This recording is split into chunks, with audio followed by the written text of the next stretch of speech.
Hello friends good morning Odisha आज सकाळ बहुत गुड़े गुरुत्वपूर्ण खबर आसी जो खबर गुड़ी को आपण मैंने जाना निहाती दरकार तेज आसतु जाना कौन से गुरुत्वपूर्ण खबर गुड़िक तेज ता पूर्व आपन को अनुरोध अटे जदि आपन को वीडियोटी भल लगे आपन लाइक करने सहित वीडियो को अधिक अधिक शेयर करेंगे यह सहित यह लाटेस्ट खबर सबको जानापी आम चैनल को सब्सक्राइब करूँ तेज आसतु आरंभ करवा आज खबर अभियान ते प्रथम बड़ खबरटी होछि राशन कार्डधारी मानकर पई आसिला खुशी खबर मिलिबो मागणा गैस सिलिंडर एवं चूल्हा जदि आपनक एक राशन कार्ड रही तेबे आपण मागणारे गैस चूल्हा गैस सिलिंडर पाई परिबे। तेबे एही योजना प्रधानमंत्री नरेंद्र मोदी कार्यकारी करथिले 2016 रे प्रधानमंत्री द्वारा आरंभ होइतिबा प्रधानमंत्री उज्ज्वला योजना अधीन रे एगुड़िक मिलिबाकु जाउछि।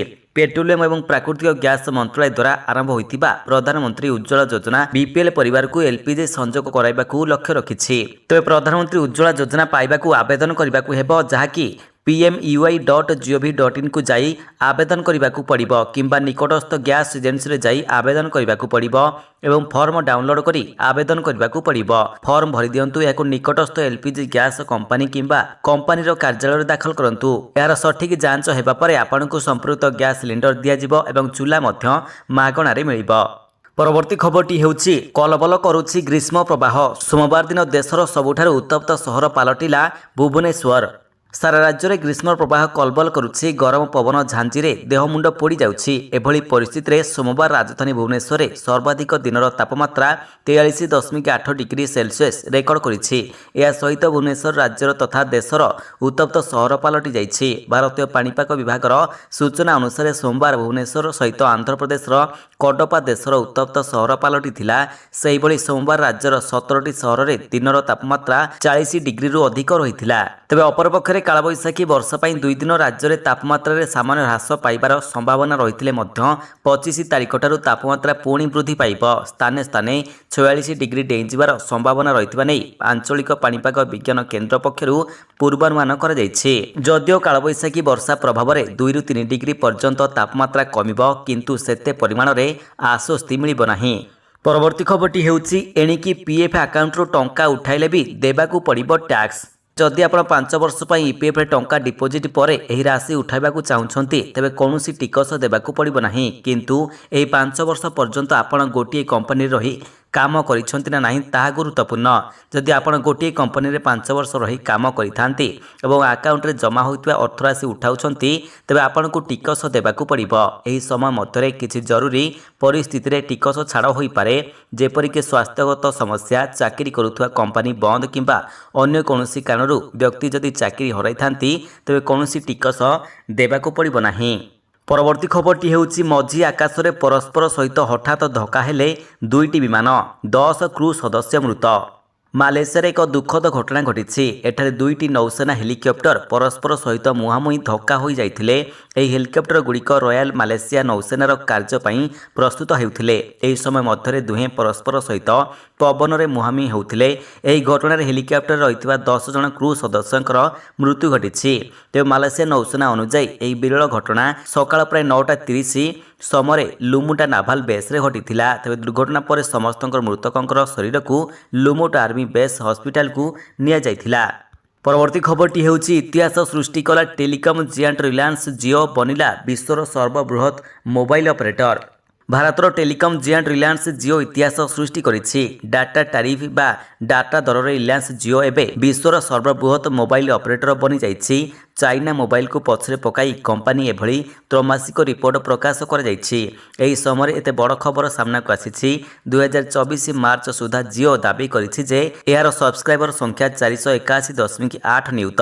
यह मध्य जियोर true 5G standalone network subscribe मानकर संख्या 108 नियुत। एथिरु भारतीय टेलिकम बजार रे जियोर दबदबा प्रदर्शित हेउछि। परवर्ती खबरटी हेउछि आसिला बड़ खबर मोकिम को आश्वस्ति ओआरएचडीसी दुर्नीति मामला रे सुप्रीम कोर्ट मिलिला जामिन। निर्वाचन बिगुल बाजिबा परे समस्त राजनीतिक दल आरंभ करिसंती स्वतंत्र रणनीति। तेबे निर्वाचन को नजर रखी समस्त छामुआ दल आरंभ करी सारिलेनी अंक कषा। एहारी मध्य कांग्रेस नेता मोहम्मद मोकिम को आश्वस्ति मिली। ସୁପ୍ରିମକୋର୍ଟରୁ ମହମ୍ମଦ ମୋକିମଙ୍କୁ ଜାମିନ ପ୍ରଦାନ କରାଯାଇଛି। ଭିଜିଲାନ୍ସ କୋର୍ଟର ଦଣ୍ଡାଦେଶ ବିରୋଧରେ ମୋକିମ ଆବେଦନ କରିଥିଲେ। ଏନେଇ ଶୁଣାଣି କରି ସୁପ୍ରିମକୋର୍ଟ ଜାମିନ ପ୍ରଦାନ କରିଛନ୍ତି। ତେବେ ସୂଚନା ଅନୁସାରେ କଟକ ବାରବାଟୀ ନିର୍ବାଚନୀ ଅନିୟମିତତା ମାମଲାରେ ମହମ୍ମଦ ମୋକିମଙ୍କ ନିର୍ବାଚନକୁ ଅସିଦ୍ଧ ଘୋଷଣା କରିଥିଲେ ହାଇକୋର୍ଟ।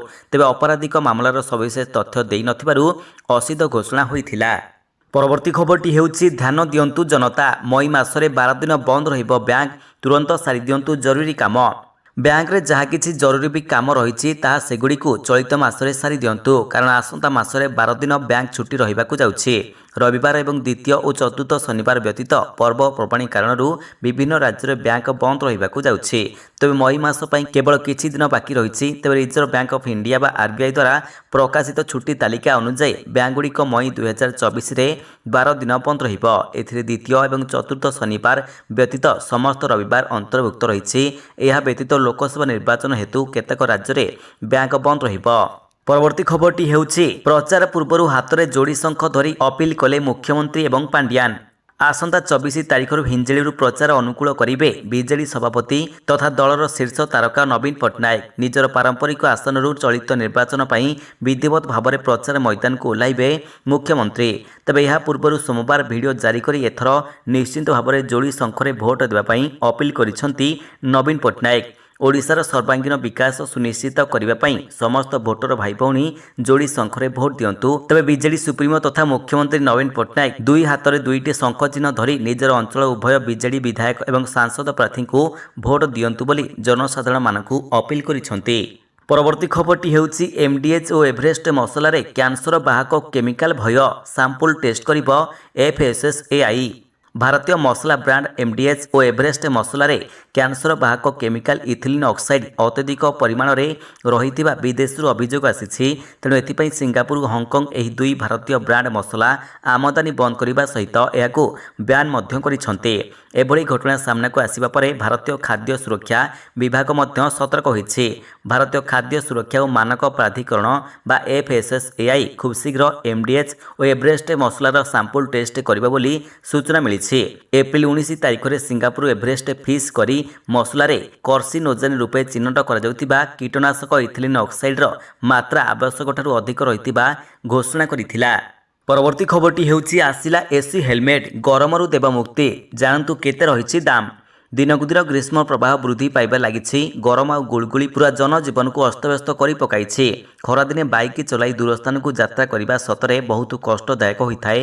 ଆଉ ତା ସାଙ୍ଗକୁ ହେଲମେଟ୍ ପିନ୍ଧି ଯାତ୍ରା କରିବା ସମସ୍ୟାକୁ ଆହୁରି ଦ୍ୱିଗୁଣିତ କରିଥାଏ। ତେବେ ବ୍ଲୁଆମୋର ନାମକ ଏକ କମ୍ପାନୀ ହେଲମେଟ୍ ପାଇଁ କୁଲର ତିଆରି କରିଛି। ଏହା ଏପରି ଏକ ଅନନ୍ୟ ଉତ୍ପାଦ ଯାହା ସାଧାରଣତଃ ବଜାରରେ ଉପଲବ୍ଧ ହୋଇନଥାଏ। କମ୍ପାନୀ ବର୍ତ୍ତମାନ 3 ପ୍ରକାର cooler blue snap 2, blue 3 A10 ଏବଂ ବ୍ଲୁ E20 ଅଫର କରୁଛି। ବ୍ରାଣ୍ଡ ଦାବି କରିଛି ଯେ ସମସ୍ତ 3ଟି ଉତ୍ପାଦ ହେଲମେଟ୍ର ତାପମାତ୍ରାକୁ 15 ଡିଗ୍ରୀ ସେଲସିୟସ୍ ପର୍ଯ୍ୟନ୍ତ ହ୍ରାସ କରିବ। ତେବେ ବ୍ଲୁ ସ୍ନାପ 2 ହେଲମେଟ୍ର ଓଜନ 250 ଗ୍ରାମ ରହିଥିବା ବେଳେ ଏହାର ଦାମ 1299 ଟଙ୍କା ରହିଛି। ବ୍ଲୁ 3 A10ର ମୂଲ୍ୟ 2299 ଟଙ୍କା ରହିଥିବା ବେଳେ ଏହା ହେଲମେଟ୍ର ତାପମାତ୍ରାକୁ 15 ଡିଗ୍ରୀ ସେଲସିୟସ୍ ପର୍ଯ୍ୟନ୍ତ ହ୍ରାସ କରିପାରିବ। ପରବର୍ତ୍ତୀ ଖବରଟି ହେଉଛି ରିଲିଜ୍ ହେଲା ରଜନୀକାନ୍ତଙ୍କର ନୂଆ ଫିଲ୍ମର ଟିଜର, ଏଥର ସୁନା ଚେନ୍ରେ ମାଡ଼ ହେବ। ଭାରତୀୟ ସିନେମାର ସବୁଠାରୁ ଦାମୀ ଅଭିନେତାଙ୍କ ମଧ୍ୟରେ ପ୍ରଭାସଙ୍କ ନାମ 1 ନମ୍ବର ରହିଛି, ଯିଏ ବାହୁବଳୀ ପରେ ତାଙ୍କର ଫିସ୍କୁ ବହୁଗୁଣିତ କରିଥିଲେ। ତାପରେ ମହଙ୍ଗା ଅଭିନେତାମାନଙ୍କର ମଧ୍ୟରେ ଶାହରୁଖ ଏବଂ ସଲମାନ ଖାନଙ୍କ ନାମ ମଧ୍ୟ ଅନ୍ତର୍ଭୁକ୍ତ ରହିଛି।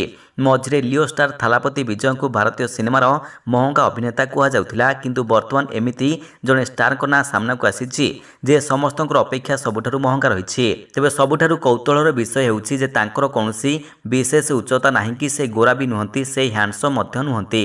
ତଥାପି ସେ ଜଣେ ହିରୋ। ଏଠାରେ ଯେଉଁ ଅଭିନେତାଙ୍କ ନାମ କୁହାଯାଉଛି ସେ କେବଳ ଗୋଟିଏ ନୁହେଁ ଅନେକ ଭାଷାରେ ଚଳଚ୍ଚିତ୍ର କାମ କରିଛନ୍ତି। ତେବେ ରଜନୀକାନ୍ତ ଆଜିର ସମୟରେ ସବୁଠାରୁ ମହଙ୍ଗା ତାରକା ହୋଇପାରିଛନ୍ତି। ସେ ତାଙ୍କର ପରବର୍ତ୍ତୀ ଚଳଚ୍ଚିତ୍ର ପାଇଁ 280 କୋଟି ଟଙ୍କା ଚାର୍ଜ କରିଛନ୍ତି। ତେବେ 73 ବୟସରେ ତାଙ୍କର ଆକ୍ସନ୍ ଏପରି ଯେ ହଲ୍ରୁ ସିଟ୍ କାଟିବା କଷ୍ଟକର ହୋଇପଡ଼ୁଛି। ପୂର୍ବରୁ ରିଲିଜ୍ ହୋଇଥିବା ରଜନୀକାନ୍ତଙ୍କର ଜେଲର ବକ୍ସ ଅଫିସରେ କମାଲ କରିଥିଲା।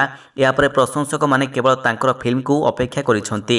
ବର୍ତ୍ତମାନ ରଜନୀକାନ୍ତଙ୍କର 171ତମ ଚଳଚ୍ଚିତ୍ର କୁଲିର ଟିଜର ରିଲିଜ୍ ହୋଇଛି। ଏଥର ରଜନୀକାନ୍ତ ଲୁହା ନୁହେଁ ବରଂ ଏକ ସୁନା ଚେନ୍ରେ ଶତ୍ରୁମାନଙ୍କୁ ଉଚିତ ଜବାବ ଦେବାକୁ ଯାଇଛନ୍ତି। ପରବର୍ତ୍ତୀ ଖବରଟି ହେଉଛି 40 ଜଣିଆ ଷ୍ଟାର ପ୍ରଚାରକ ତାଲିକା ଘୋଷଣା କଲା ବିଜେପି। 2024 ନିର୍ବାଚନ ବୈତରଣୀ ପାର କରିବା ପାଇଁ ଭାରତୀୟ ଜନତା ପାର୍ଟି କରୁଛି ଜୋରଦାର ପ୍ରସ୍ତୁତି। ବିଜେପି ଏପର୍ଯ୍ୟନ୍ତ 21 ଲୋକସଭା ଓ 130ରୁ ଅଧିକ ବିଧାନସଭା ଆସନ ପାଇଁ ପ୍ରାର୍ଥୀ ଘୋଷଣା କରିସାରିଛି। ତେବେ ଓଡ଼ିଶାର ଦ୍ୱିତୀୟ ଦଳ ଭାବରେ ଷ୍ଟାର ପ୍ରଚାରକମାନଙ୍କର ନାମ ଘୋଷଣା କରିଛି ବିଜେପି ଦଳ। ପ୍ରଧାନମନ୍ତ୍ରୀ ନରେନ୍ଦ୍ର ମୋଦି ଷ୍ଟାର ପ୍ରଚାରକ ତାଲିକାରେ ରହିଥିବା ବେଳେ କେନ୍ଦ୍ର ବିଜେପିର 13 ଜଣ ନେତାଙ୍କୁ ତାଲିକାରେ ସ୍ଥାନ ମିଳିଥିବା ବେଳେ ଓଡ଼ିଶାର 27 ଜଣ ନେତାଙ୍କୁ ସ୍ଥାନ ମିଳିଛି। ତେବେ ଏହିଭଳି ଲାଟେଷ୍ଟ ଖବର ସବୁକୁ ଆପଣ ଜାଣିବା ପାଇଁ ଆମର ଚ୍ୟାନେଲକୁ ସବସ୍କ୍ରାଇବ୍ କରିବା ସହିତ ଭିଡ଼ିଓକୁ ଅଧିକରୁ ଅଧିକ ସେୟାର କରନ୍ତୁ। ଧନ୍ୟବାଦ।